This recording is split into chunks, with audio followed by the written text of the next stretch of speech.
Welcome, folks. As you're coming in, we're just going to give it a minute or so before we start. First eyewitness accounts of this grisly development came from people who were understandably frightened and almost incoherent.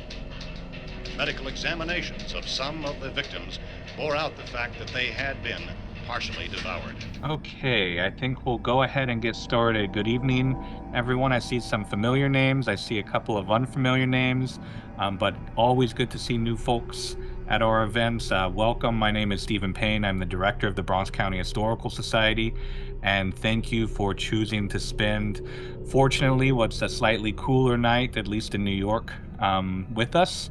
And tonight's program have been very excited about now for months. Actually, I'll give a little background on it in a second. But it's part of an ongoing series of programs that we have been doing since October on George A. Romero. We have an exhibit up at both of our museums, the Museum of Bronx History and Edgar Allan Poe Cottage, as well as Bronx Music Hall, our partner. It's called George A. Romero Stay Scared.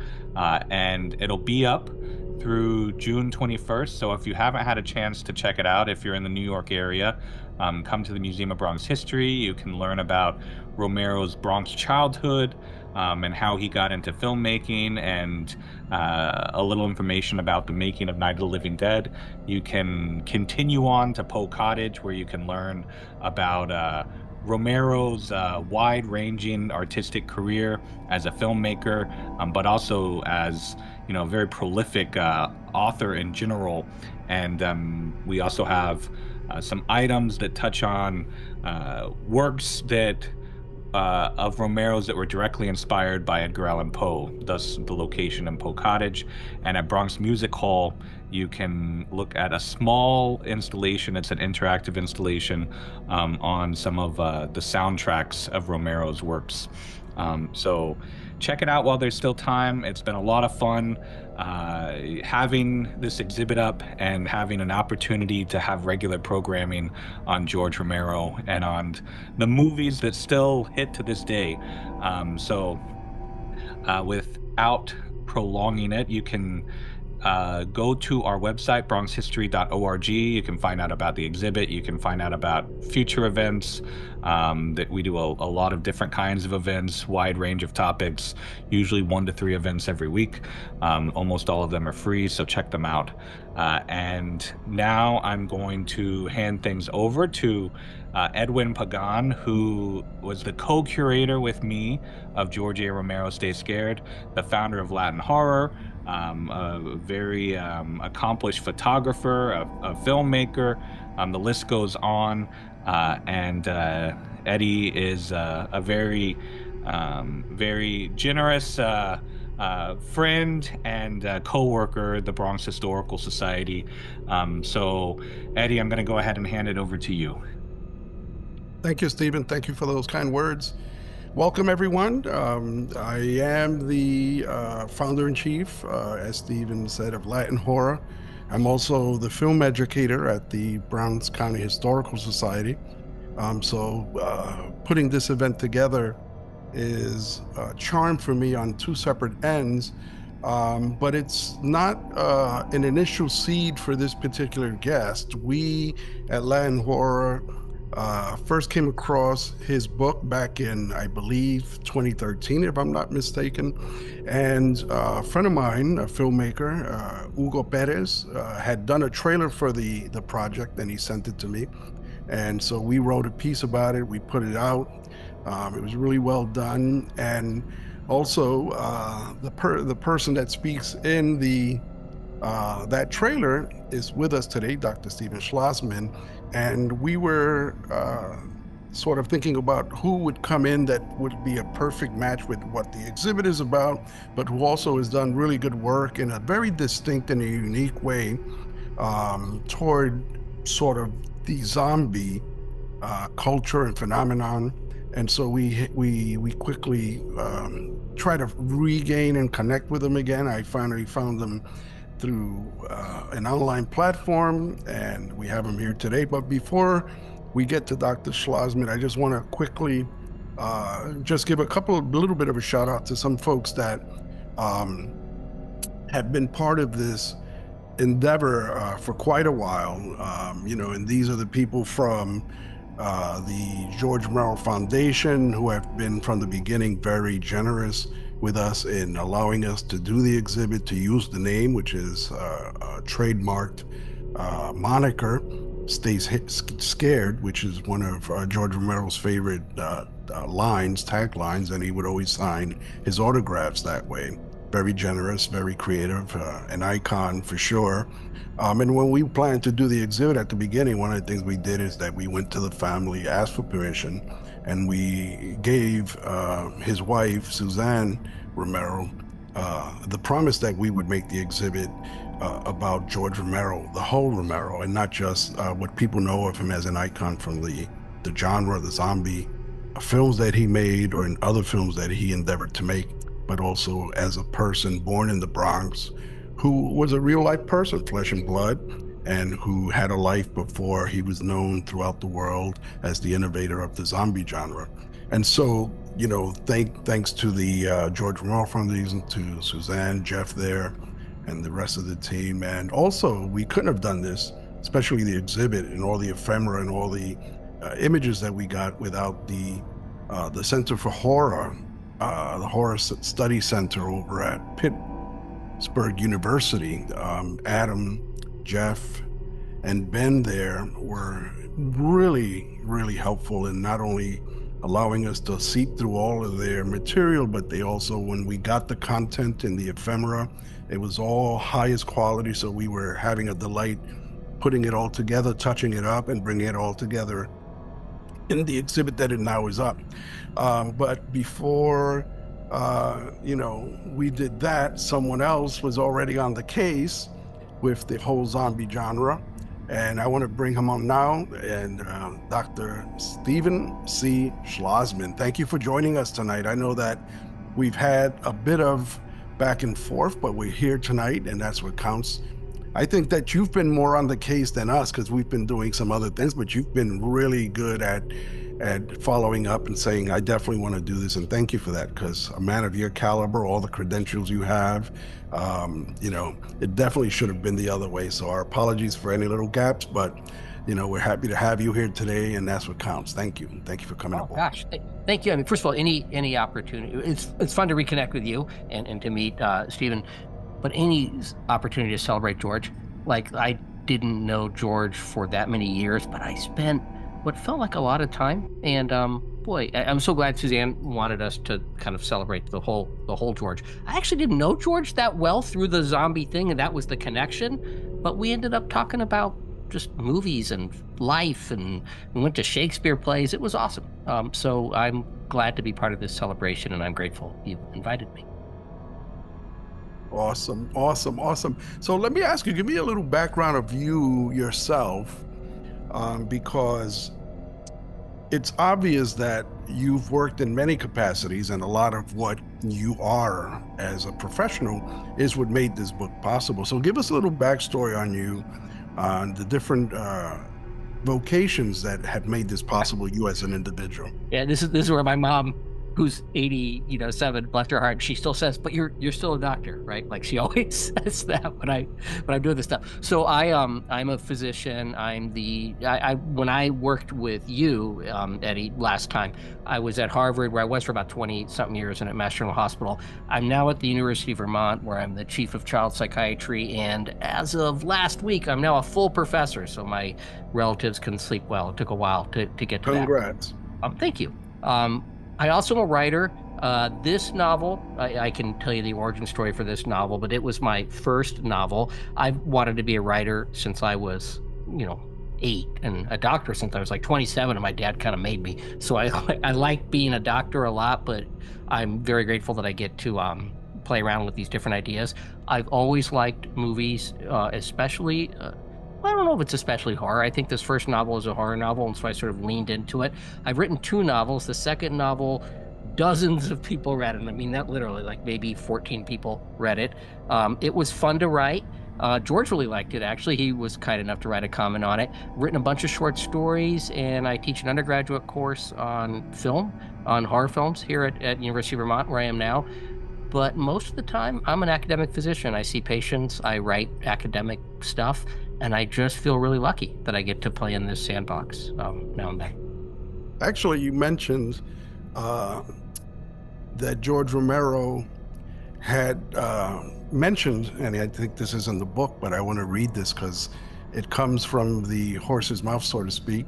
And as I've written and made films about zombies for over 40 years, that's 4 decades. And all that time, I've never been able to convince my audience that zombies actually exist. On page 1 of the Zombie Autopsies, Stephen Schlozman takes away any doubt. This fast-moving, entertaining work will have you chuckling and worrying. And that was George Romero back in 2017. As he endorsed the book, and I believe that was the year also that he passed away. I mean, that you can't get a better endorsement than that for It was this type. I literally cold called him when I started working on this. I just had this nutty idea that I would write this thing, and basically what had happened is my wife she's fine now, so I can tell this story more comfortably, but she was sick at the time. She had breast cancer, and I couldn't sleep, and my kids, who are now 26 and 20, were little, and I was anxious for everybody. Night of the Living Dead was always on TV, because it is always on TV, because it's an eminent domain film. So I was watching it. I thought, I'm going to write a fake medical paper about this because I got to occupy my mind somehow. So I wrote a fake medical paper, threw it on the internet, and it is the early days of the internet, or kind of mid days. And it shot around, and then a publisher asked me to write a book about it. And I thought, geez, if I'm going to do this, I got to talk to the guy who created this. And I had no idea how to do that. I just looked him up on, I guess, IMDb, and he called back, which I was really grateful for.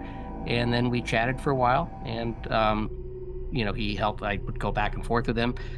But then I wrote the book, and then we hung out, and then he called me and said, hey, could I maybe option this and write a screenplay for it? And that was like, I got in trouble for seeing Dawn of the Dead when I was 11 years old. Like, I told my parents I was going to see The Jerk, and instead I went to see Dawn of the Dead the same year. It's like 78.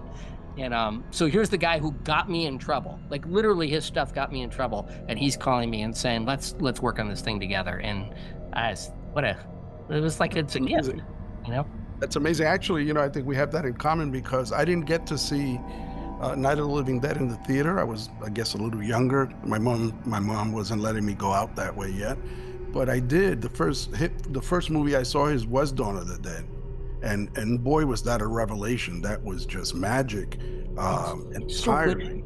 So and you realize also that there's something. Of course, it's horror and it's fun. It's very, it's a 70s film or late 70s film, but it's really profound. Like, it's stunningly profound. You don't kind of expect it. And I think even at the age of 11, I recognized that this was something different. This why I liked the slasher films, but this was not a slasher film. This had something to say. And I thought that was really special. Yeah, yes. So let's talk a little bit about the various pieces of the book. The premise of it is basically that these scientists are studying this on an island, and they're trying to find a cure for this outbreak. Something doesn't go right, they're no more. And then they find the transcripts and the notes and their research and their experiments, and basically that's what makes up the bulk of the book. You're reading it almost like you're reading their findings, their failures, and everything, up leading to where there is nothing written anymore. So tell us about that, how you came up with that premise originally in your paper, but how did you build it out into this book? Yeah, and keep in mind, you're talking to a psychiatrist. So I can tell you how I ended up writing it, and I can also tell you after the fact how I realized that in less than conscious ways I was thinking about some pretty big issues, probably or maybe similar to what happens in Dawn of the Dead. When you realize that in less than conscious ways there are very profound things. Also in Night of the Living Dead, but Dawn of the Dead, as for you, was my introduction to the genre.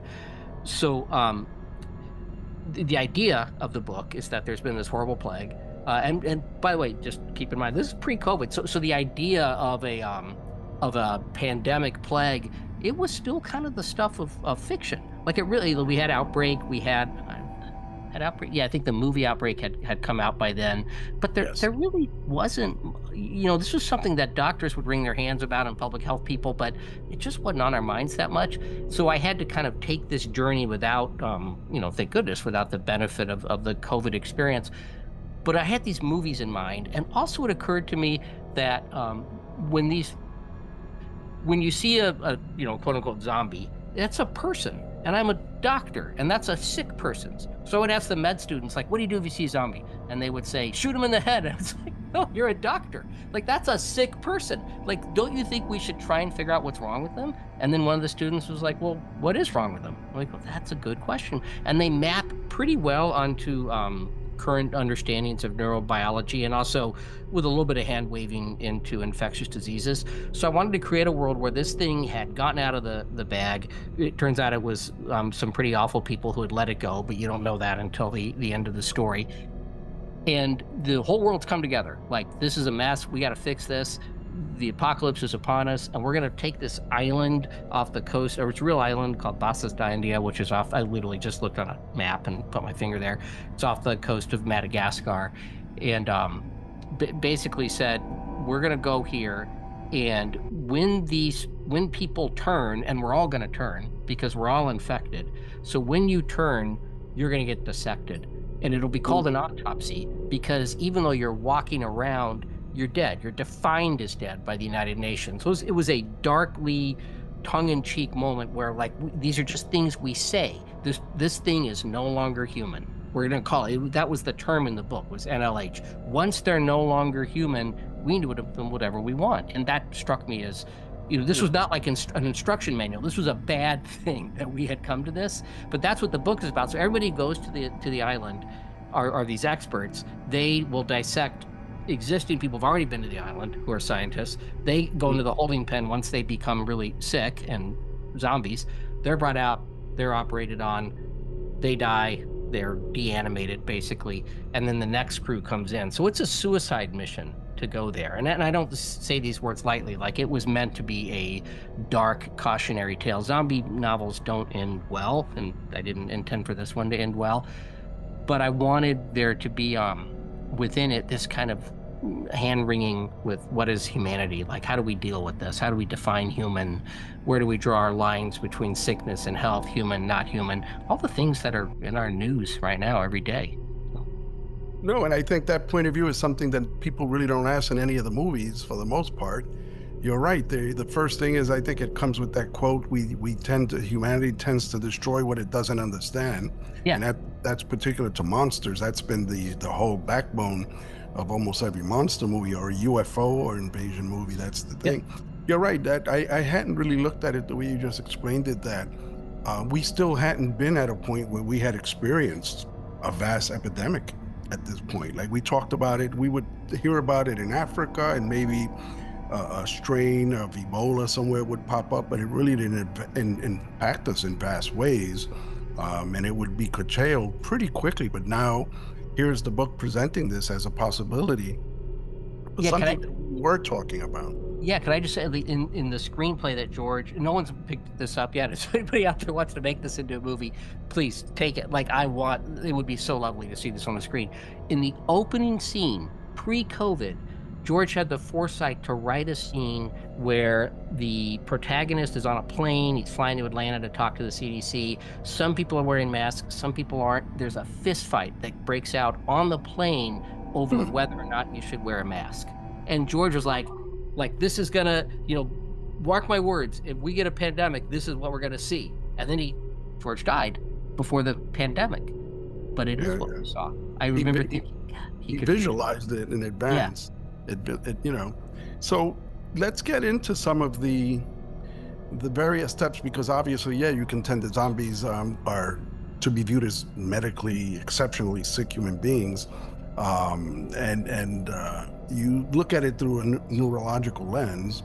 But let's go through some of the categories that we hear or we know about, and you could break it down. So first, of course, we have brains, the constant hunger. Tell us about that. Why is it that in almost every horror movie of zombies, they never cease to be hungry, and they always want more human flesh? What's the real medical reason for that?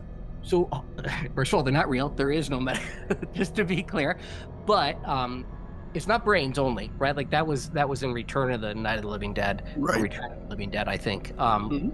And it was almost like a humorous thing. And George was, and Tongue in actually cheek. Brooks will Tongue in talk cheek. about this too. Will like stress it, like this is not, but they are hungry all the time, and that's actually the hardest sleight of hands for the whole zombie thing when you think about it. Because if it's an illness, or if it's radiation sickness, or whatever thing you invoke to cause the zombies, it's going to make you lose your appetite. Very, very few of us feel hungry when we're sick. Just think of the last time you had a bad cold or the flu or something, you didn't really feel like eating.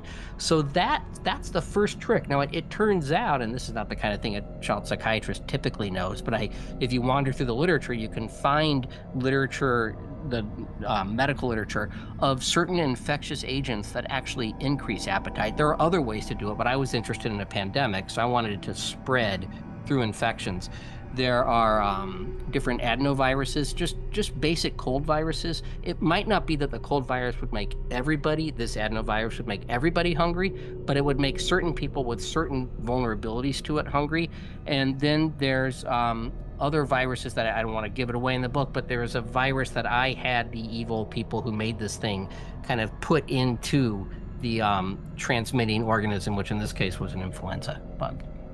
Nice. So let's go to the next category, which is, hear them roar, the sort of never-ending rage of the zombie. So it's so much fun to do this. So if you think, it's not just rage, it's not like intelligent rage. It's not like this person just cut me off on the road and I'm mad at them and I bet they're mad at their wife, or something like that. It's nothing. There's no higher order thinking. So you got to think of it, first of all, as a fairly primitive state. And primitive meaning like reptile brain, not bird, not even lower mammals, certainly not primates, but like all there is to the reptile brain. And so to find anger or the attack in the reptile brain, it's just the amygdala. It's this almond-shaped part of the limbic system. That's all there is to a reptile's brain is the amygdala. So the amygdala has to be kind of hypertrophied. It either has to be hyperactive, or it actually, in my book, it's actually bigger. It grows. The virus confers with it the ability, or the tendency to sort of become larger than other parts of the brain, and to overcome other parts of the brain as those other parts of the brain get degraded. So it's all rage. The amygdala is just on all the time. The amygdala, by the way, is fight or flight. You probably people have learned that in their neuroscience courses. Yes. I can't have my zombies running. I got to have them fighting. So you got to have them hungry. So if you trigger the ventromedial hypothalamus, which is the part of the brain that gets affected by some of those pathogens that I talked about that make you hungry all the time. So if they're hungry and they can't get their food, then they're filled with rage and they attack to get their needs met. That's fascinating. Like you said, this is interesting stuff. But I remember when I first got the book, I just really loved all the science that came into it, and that's what really intrigued me about it, and how, the thing was connected to the real life, and we never think of zombies that way. It's just shoot them and dispose them. Put another one on the fire, as they say, and another one for the fire. Yeah. So let's go to this particular thing, because I find this is and you can correct me if I'm wrong. You will, obviously, but I know that George Romero was really heavy into the physicality of zombies, and until the very end, like, he just would not conform to any modern conception that zombies could run after you at 15 miles an hour, 20 miles an hour. He was like, zombies could not. They would have to be slow zombies, sluggish zombies. Yep. So what does the science say about the moonwalk there?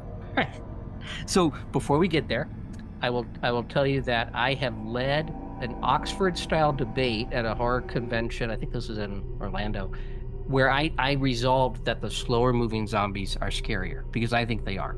I actually, and I'll stand by that. And it's a fun. I mean, not much is at stake here, but I think it's the psychology of something slowly coming out of the fog towards you, dragging its foot, and it looks like your grandma, and it maybe was your grandma once, and you're not sure, and you're really hoping it's your grandma. It's that hope that makes you stick around, and that's what's so scary. If something's running at me, like in the remake of Dawn of the Dead, or in even the 28 Day Later's movie, all of which I really love. You just run. It's pretty straightforward what you're supposed to do. They run after you, you run. But if That's it's right. stumbling towards you, you have hope. So why do they stumble? If we're gonna look primarily above the neck, right, in the brain, because there's other reasons we could get at it if we wanted to look at leg muscles or arm or trunk muscles that have to do with running. We would say that, first of all, their cerebellum isn't working right. So that's the part of the brain that's associated with balance. Many of us have messed with our cerebellum before we do. I mean, you might do it on New Year's Eve. You might do it if you have too much to drink. You feel ataxic, so you start to kind of go back and forth. You also have what's called truncal ataxia, where in addition to this way or this way, I'm sorry, I know disappear on the screen, you go forward or backwards. And then on top of that, that's not enough, because occasionally when the zombie in these movies gets near its prey, it lunges with a kind of grace, which is really interesting when you see it. So they're stumbling, and then it gets near you. It kind of moves fluidly towards you. And we see that a lot in diseases, especially the basal ganglia. So these are regions of the brain that are responsible for fluid movements. So like a batter, when he gets up into the plate, uses his basal ganglia to smoothly swing that. Otherwise, he has myoclonic movements like that, which we see with the zombies. If you get pissed off, you can overcome a basal ganglia deficit. So people with Parkinson's disease, my grandpa used to do this. He had horrible Parkinson's. When he was going through his speech therapy and trying to talk or trying to count, he would go, 1, 2, 3, and then he would get mad and he'd say, damn it, like that. And it would be perfectly fluid. So that surge of epinephrine, which comes with that fight or flight, leads to these fluid motions. But once that need is met, then they revert again to that kind of shambling walk. That's fascinating. That's fascinating. So let's also, there's the piece of this where it's sort of like, duh, which way did he go, Doc? Which is like that there's zombies that are just supposed to be incapacitated and dumb. What's the read on that? So as I in my book, I invoked prions, which are terrifying. That stands for proteinaceous infection. They're exactly that. They're only proteins. They're not even viruses. It's not that they co-opt our DNA or RNA. They have no DNA or RNA. They are in all of us all of the time, but they have to be tweaked in a certain way to become pathologic, to lead to things like Creutzfeldt-Jakob's disease or mad cow disease. And we see these. This is what we worry about with the deer populations, especially in the middle of the country, and why there's a lot of culling that goes on for those deer. When our brains succumb to these prions, when they actually change their shape into a more infectious form, they eat away at your brain. It doesn't take a pathologist to look at the brain. A brain with spongiform encephalopathy, that brain looks bad. It's got huge holes in it. It misses the sulci, the twists and turns that we see when we picture a brain. The spaces in between those sulci get very, very wide. The brain gets degraded. So they literally are losing higher functioning intelligence, or any intelligence, but it starts in the book, at least, with frontal lobe degradation, especially. So let's then go, because you are an educator. What are the sort of real world teaching tools that you've used this in working with students? How have you applied that in a way that also facilitates you as an educator? Thank you for asking that. I love being a teacher. It's the reason I'm hesitating here is there are people who are pretty put off by this.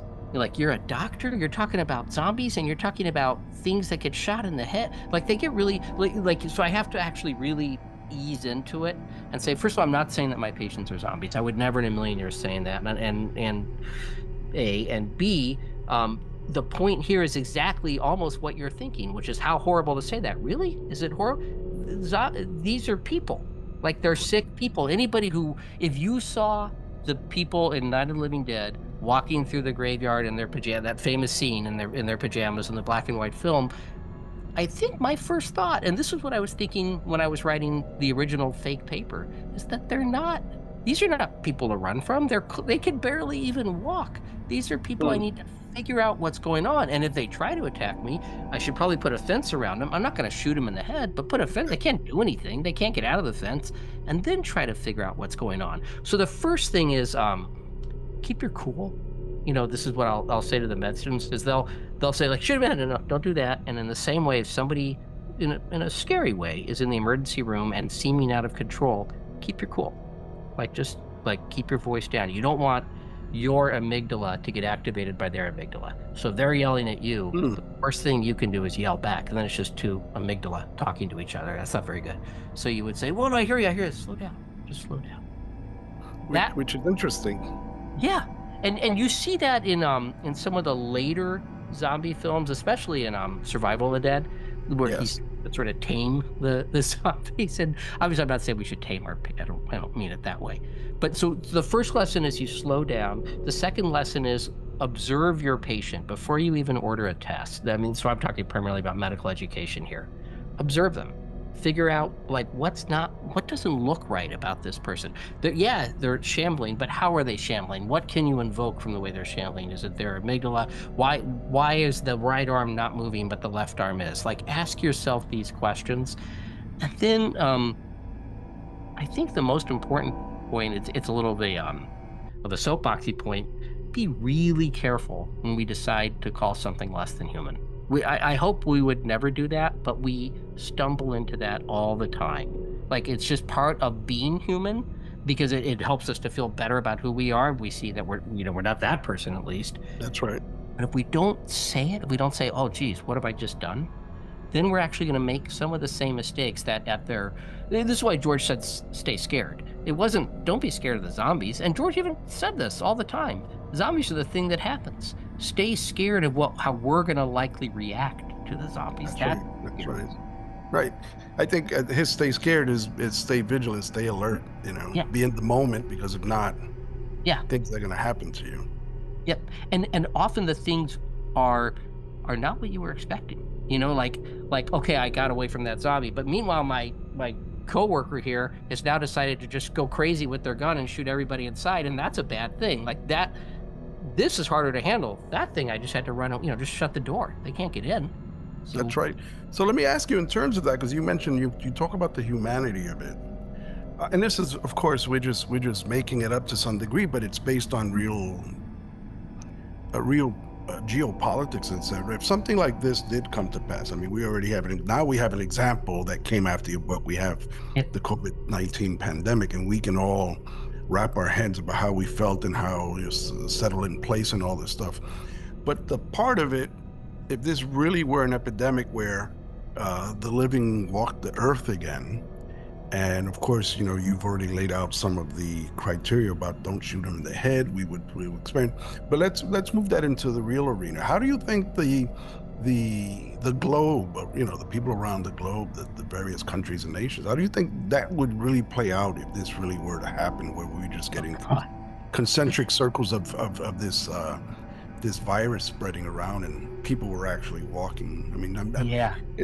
Your take on it, just based as a person that has seen a lot, especially. It's such a creepy question. So I'm a lot affected by the fact that we don't have movies about it going well. We don't have a single story, maybe because it wouldn't be that interesting a story, of everything. There's some, Fido, which is a fun Canadian zombie. Right. It's not so bad. Even Pontypool isn't so bad. But generally things go south because they're meant to be cautionary tales. If it really happened, if they rose up, I would hope we would keep. I don't know that we'd keep our cool. I doubt that we would entirely, but I think there would be pockets of people who pushed back, I would hope, and would say, just as happened with COVID, just as happens right now with Ebola, or happened with the hantavirus thing on this boat recently, or some people are saying bomb the boat, but other people are no, wait a minute. No. Let's learn something about this virus. First of all, it's an opportunity to learn. Second of all, thank goodness it's on a cruise. It's awful it's on a cruise ship, but at least it's isolated. We can study it, and let's help people. We can do that. That's actually what makes us most human, I think. I believe that too. And actually, in the text thread here, we got a question from John N, who says, "I'm curious about your thoughts on Planet Terror. which kind of dives into what you're exploring in Zombie Autopsy, and I think he's speaking about the Robert Rodriguez film. Yeah. Yep. Are you What's her name? familiar with the film? Who is she? Like, she has the gun, like a leg. Yes, in the leg. So. Correct. Yeah, and I think Charles is Brolin in that too. I think. I believe so. Yeah, the guy who was in Goonies. I don't remember. If you remind me of the film, I don't remember it super well. I remember really loving it, but I haven't seen it in probably, 15 years. It's been a while. I think it was part of the pulp films that they did Tarantino, but I don't remember everything that clear as well. It was a grindhouse film. I know yes, that. So those are almost by definition exploitation films, right? Like they're meant to exploit your desire to see the blood and the guts and sort of lure you into having a greater realization of what's, of some profundity that was sitting there. I don't know that George set out to make an exploitation film, but I think the grindhouse folks did for sure. Yeah. That's why the brutality is part of it in that film. If you have a way for John to send you an email, or send me an email, I will watch that movie because it's on my, he's just added it to my list to rewatch, and I teach this undergraduate horror films class. It would be really fun to put that on there, and I can better answer it. But right now, I'll do the film not enough service. So you heard it right here, John. If you send us an email, or if you put your information as part of the chat, we'll copy it. We'll make sure that Dr. Schlozman answers you correctly. I promise I'll write back. He will. He's Johnny on the spot. Believe me, because we were back and forth, and he was beating me to the punch every single time. From the blank slate, reflecting human behavior, showing how quickly people lose their civility. What would ultimately probably be the joining factor that in a situation like this, if it really got across the globe, what would be probably the ultimate glue that would bring us together and make sense of all of this? Well, I think it's this is going to sound really, really corny. I think it's our ability to tell a complicated story about it. Like I think storytelling. So I'll tell you why I'm getting this idea, and then I'll tell you why. Sure. So I live in rural Vermont right now. I mean, University of Vermont, Burlington's a town of about 40,000, but it can be pretty remote. And I remember when I was, she's in college, my younger one's in college now. As we were walking out one day, I said, geez, sweetie, we're in the dark, when the dark times come up here, we'll have to get by. And she said, Dad, you have no skills, which was really fun. Like, I can't build a house. So what are my skills? I like stories, and I think that our ability to tell a complicated story about the events, not just, they're zombies, or not just the dead are rising or something, but what does this mean? How does this make us redefine who we are? What are our individual stories? Like, what happened to Billy down the street, and how does Billy make sense of this? This is the strength of Romero's films. You remember, I remember the characters who are human, but I especially remember the characters who get turned. Right. Flyboy in Dawn of the Dead. That's a brutal scene, and you feel for him. And yet they don't, he asks to be shot, and they don't shoot him until he turns. It's this hope, this kind of desire. So it's those stories that would have hope built within it. And I think that would be our saving grace. Hopefully. Sometimes we are our worst enemy. I mean, on that note too, I mean, I remember distinctly, and we use this image even in the exhibit of Bub, when he puts on the headphones, and all of a sudden it's like something from his humanity down in his day bubbles back up, and he's calm and kind of intrigued about this thing, almost like he's remembering it, but he's also appreciating like it might be the first time that it's had an impact on him as a zombie. Yeah, the flip side of that is when Big Daddy picks up the gun. That's another side of humanity, but that's the dark side, right? Like he picks up the gun, he's like, oh my gosh, I got something. Like I can create like Club with the heads, or I can kill like Big Daddy.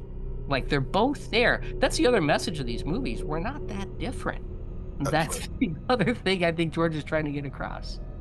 He always found a way to sort of kind of put his films, and they would become the zeitgeist of the moment, because he would put in these metaphors and the symbology that really captured the times. And obviously, these were things that were on his mind. I mean, one of the things we discovered even as part of the exhibit was that when he was a young man, he would get chased by the local gangs. At first, he was go right because they thought Romano was Italian. When they found out he was Hispanic, part Hispanic, they would chase him.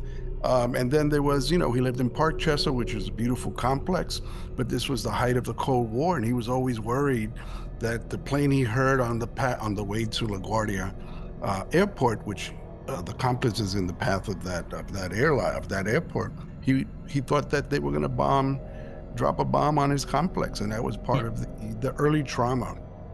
And so a lot of that, you see it in his films about how society itself is its worst enemy and can sort of maybe not make it just because of simple mistakes that we just don't want to unlearn. You probably have this in the exhibit, but his favorite movie, at least he told me, when we first started hanging out, he said, okay, Steve, we're going to hang out. There are certain movies you have to watch. And he started literally, like he would email me, watch this movie, then call me. So we would have it was great. It was like this tutelage with this guy. Mm-hmm. First one he had me watch was The Quiet Man with John Wayne. Oh, yes, absolutely. And I remember talking to him, he's like, what did you notice? I'm like, great film. He's like, did they have to fight? I'm like, no, why? I said, I'm looking forward to it. And he's like, that's not what I'm asking. Did they really have to fight? Did he have to throw the punch? And right. that was George's thing. They didn't have to fight. They could have worked it out some way. There was a choice. Yes. Oh, that's it. And you mentioned one more. Which one? Oh, well, he loved, this is not quite as profound, but he really loved The Thing, the original The Thing. Oh, yeah, we have that up there. We have both of those up there. And when I asked him, he said, what did you notice? And I said, I'm on edge the whole time. And he said, why? And I said, I don't know. He said, go back and watch. So we watched it like he was on the phone as I watched it on the screen on my computer. And he said, the doors, Schlozman, there's all these doors and windows. You don't know which door is he going to open, which door isn't he going to open. You start getting anxious every time you pass a window or a door. The long corridor, and it has on both sides. That's interesting. And then he and I presented at the American Psychiatric Association the movie Repulsion, the Roman Polanski film. Yeah. That was great too. And remember, one of the psychiatrists in the audience said, Mr. Polanski must have had some psychiatric experience to have, this, be able to depict Catherine Deneuve, in this way. And George said, well, I've never had any experience with a zombie, and I can describe zombie. Like, this is part of storytelling. Right. And that was his point. So those are I have so many stories. And I mean, one of the things we discovered, and Stephen is on here if he wants to pop in at any minute, but Dr. Stephen from the Bronx County Historical Society, who introduced you for the benefit of the people, is that in part of our research, man, there was just so much material and content that he scripts. I mean, dozens upon dozens of scripts that he hadn't been able to materialize for one reason or another, and he was always just prolifically creating another story. And we went through them. We ended up taking what we could in terms of his story, and we have a bit of it over at one of the sites, the Edgar Allan Poe site. But the amount of information that was going through talking about brains going through his brain was pretty impressive, and yet the picture that they have of him is just this guy, one note, talking about zombies. And he wanted to do War of the Worlds, and so many. And Stephen, just because he's really nailed down this piece of the exhibit, talk about some of the work that he was able to do and not do. Yeah, happy to do that. So yeah, it's one of the great things for folks who are really interested in Romero. If you're able at any point to go to Pittsburgh and consult his archives at University of Pittsburgh, it's really a wonderful experience for any lovers of Romero, for any lovers of horror in general. But one of the things that you very quickly discover in those archives is that Romero, clearly had interest well beyond horror. And I think to Dr. Schlozman's point, when you look at the interviews, or if you had a chance to know George and you asked, if you would have asked him what his favorite movies are, at least in the early period, there's very few horror movies that he regularly names. He does name The Thing, but he, was very affected by a wide range of movies, and he had those interests in his own writing as well. Things like Shakespeare. There's a version of Macbeth, a really interesting version of Macbeth that he wrote. It's kind of like a cyberpunk version of Macbeth.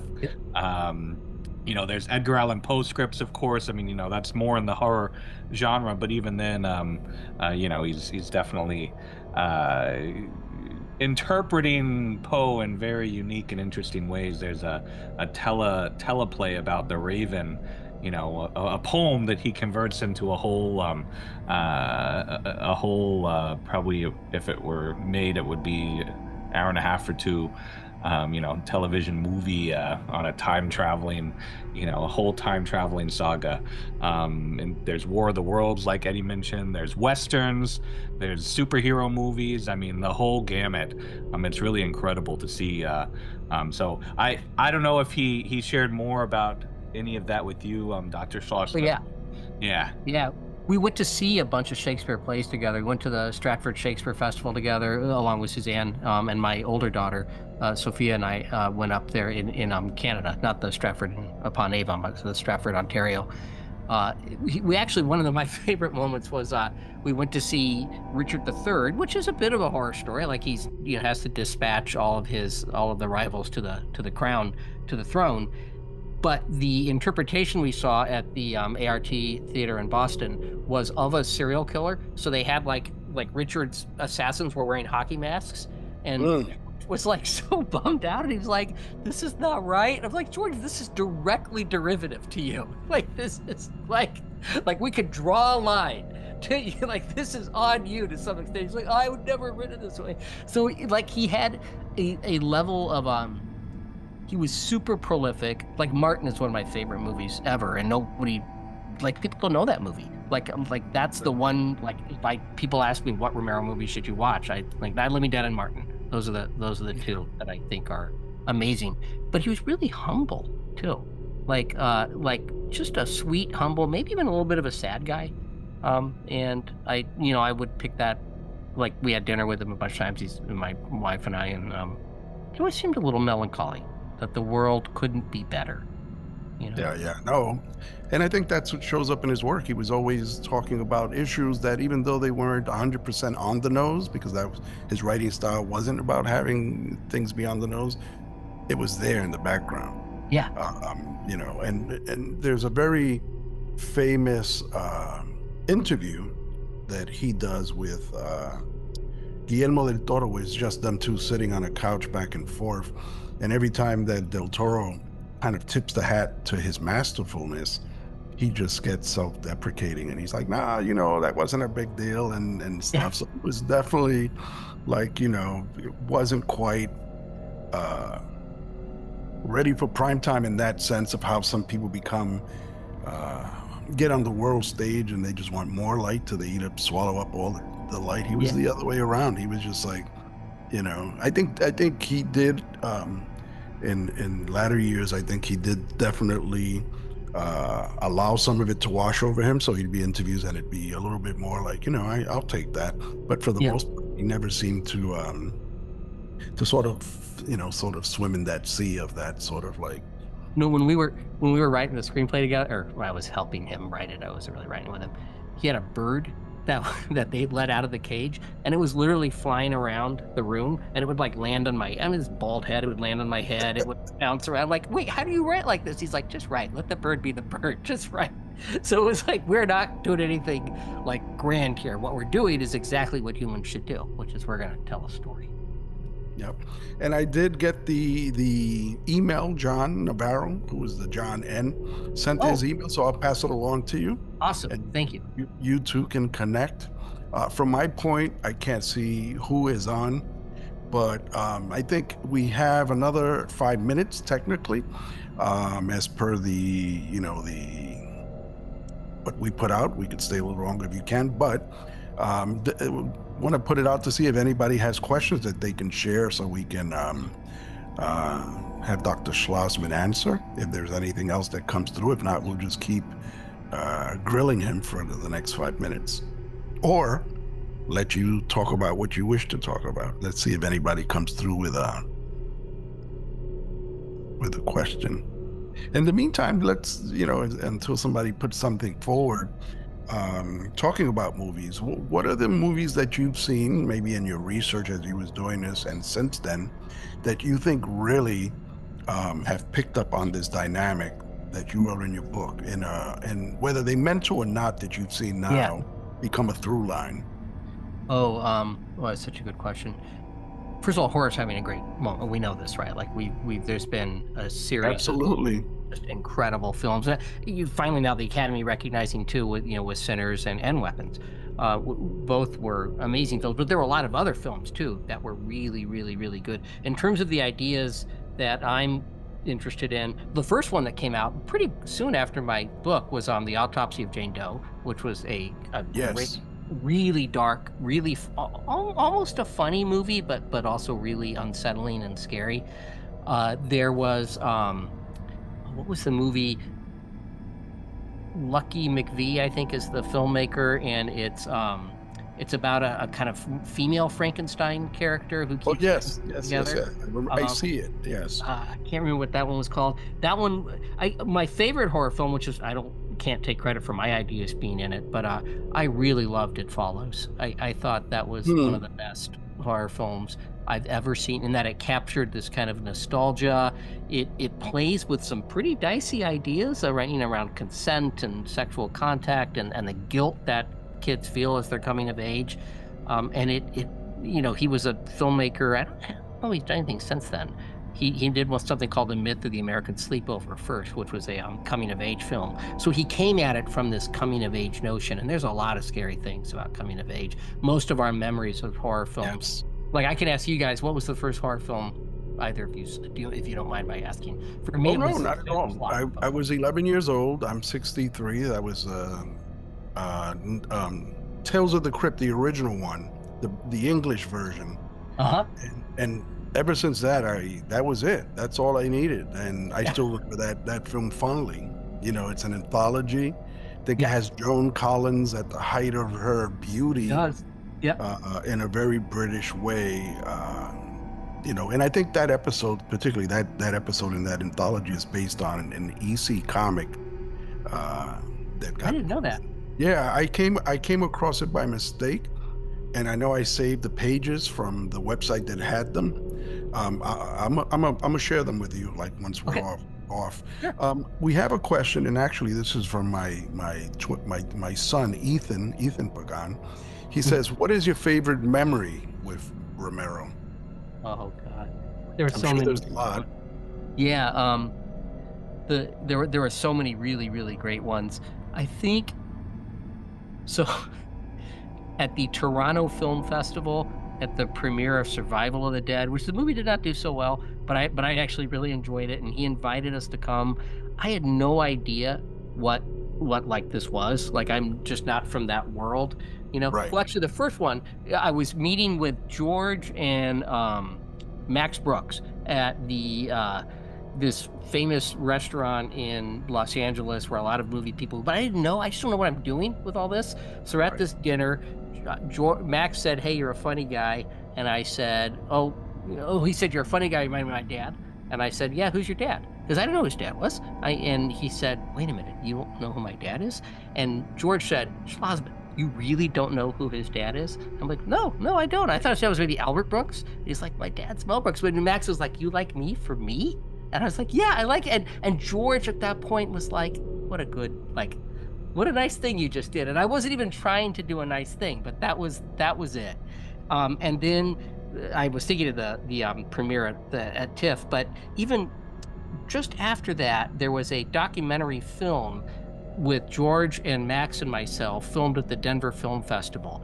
It's called A Zombie Town Hall, and I was supposed to be the host of it because I don't really have the credentials that Max and George have. But then George was like, no, Schloz, you're going to be in this. You're going to be in it. We'll get a different host, but I want you to star in this with me. And it was just such a giving thing. He didn't have to do that at all. Like, I'm just not the same caliber. And so I was like, okay, I still didn't know what that meant. And then getting off the plane, there's a guy with a camera watching me walk. I was like, what is going on? I don't know. I'm a doctor. Like, I don't know how this stuff works. But he never, like, for him, it was what made it real, I think, was not like for George, I was more interested not in his stardom, even though it was really cool. I just like he was a really giving person. He really liked stories. And I love stories. Yeah. I only met him a handful of times up in Toronto at a convention that Rue Morgue magazine did. I met him for the premiere of Survival of the Dead here in the city, and a couple of other times. And it was brief, obviously, but it was definitely like the kind of guy that I would have wished I could have sat down and just joked around with and had a beer with. So you're luckier than most. And also that he was interested in your material. I really wish that the film gets made, because it would be awesome to see the book come alive and the ideas. And that would make me, maybe someone will be watching this, as I told you before we came on the air. As my Uncle Maury would say, from your mouth to God's ears. If somebody could make this movie, I love film. I would be so happy. It'd be neat to see. Well, I know that Tina has a film out now, George's Daughter, which you guys talked about. Yes, Queens of the Dead. We screened it one night. She was there. She participated in a panel earlier in the day with some really heavy hitters from the horror world, women. Mm-hmm. And then we screened the film that evening, and it was really well received. And it's a distinct sort of genre in itself. She's breaking new ground. And in fact, I think about maybe 3 weeks to a month ago, the University of Pittsburgh did an event here for their faculty, but particularly as part of the Center for Horror Studies. And she was there. She was a panelist, and they had another gentleman there who's a professor, and they were kind of going through the same thing about some of this. And she's just living the moment and looking to do more, and she's like her dad. She's very generous, and when you have a conversation where you can tell she's in the moment, she's not looking around the room. No, she's happy. Yeah, I've never seen anyone as happy as her when she's in the moment, just kind of really engaging. I've not seen it yet. I wonder if it'll make its way to rural Vermont. It might. You never know. We have a quirky audience here. It'd be great to see in cinema, but I mean, I think if I'm not mistaken, it's playing on Shudder. Oh, is it? I didn't even know that. Yeah, it's streaming now, so if you want to see it, you can see it on Shudder. Definitely. Yeah. And when you get into Shudder, a lot of times they're kind of putting a little bit of highlight on it. I turned 60 on Saturday. That's my 60th birthday present. I'm going to watch. There you go. So, where we've come upon the hour. We're privileged to have had you come on today. The conversation doesn't have to end here, because we can probably do something down the line and get more in depth on it and find a new angle on it, maybe your work, whatever you're doing that's related to this, or other things that you may want to talk about that touch upon the horror space or the historical space as well. We'll see if Dr. Stephen has anything to say, parting words. Me, Dr. Stephen, or Dr. Stephen Payne? Oh, Stephen Payne. I'm sorry. Oh, that's okay. Go ahead. Yes, Dr. Payne. Sure. Just want to thank you, Dr. Schlozman, for taking the time to speak with us. Really engaging conversation, and thank you for everyone for joining us. And if you haven't picked up Dr. Schlozman's book, then I encourage all of you to do so. And you can find it variety of outlets, very, very easily available. And come check out the exhibit if you haven't already. And that's all I've got. What about Eddie or? Yeah, I'm just gonna say, here it is. Thank you. Definitely, it's a good read. The illustrations are amazing. It has a unique spin on the genre and zombies in particular, and just now that we've gone through a pandemic, I think you can appreciate it as a society even more. So I think, actually, I don't know, Dr. Schlozman, I think you should beat the drum again and make that connection in people's brain. It was, I think it's, if you rewatch, the 28 Day Later movies came out. There's two of them, right? There's Bone Yes. Temple was amazing, and also the 28 Years Later. That plays with the pandemic idea, and I don't think those movies would get made were it not for the COVID pandemic. I would not wish the COVID pandemic again. That sucked. But if we got anything out of it, we got some amazing art, and Yes. that was one of the things. Like, those movies are amazing. Yeah, there was a lot of indie films touching upon, even made as the COVID was happening. Oh yeah, A friend of mine made a short movie. He does a lot of stuff in Coney Island, but he did a lot of B-roll throughout the city, and there was no one, which made his movie even creepier, because that's production value that only a pandemic would have given you. right. That's right. That's a good point. You can't really do that otherwise. I guess you could drop a rat on the street, but that's not going to scare anyone in New York. So tell us, parting words. I don't think it's my words. So let's go with George's words. Stay scared. And that's really, as you point out, that's a way of saying stay alert, stay on your toes. There's our capacity to be pretty awful to each other is always there, but also our capacity to do good is there. And it's up to us. Like, we get a choice, right? So why not choose the good side? Perfect way to end this. Dr. Schlozman, thank you for coming. We'll be in contact. I'll send you the email for John Navarro so you can follow up with him. And if you have anything that you want us to support of your work, let us know. This works both ways.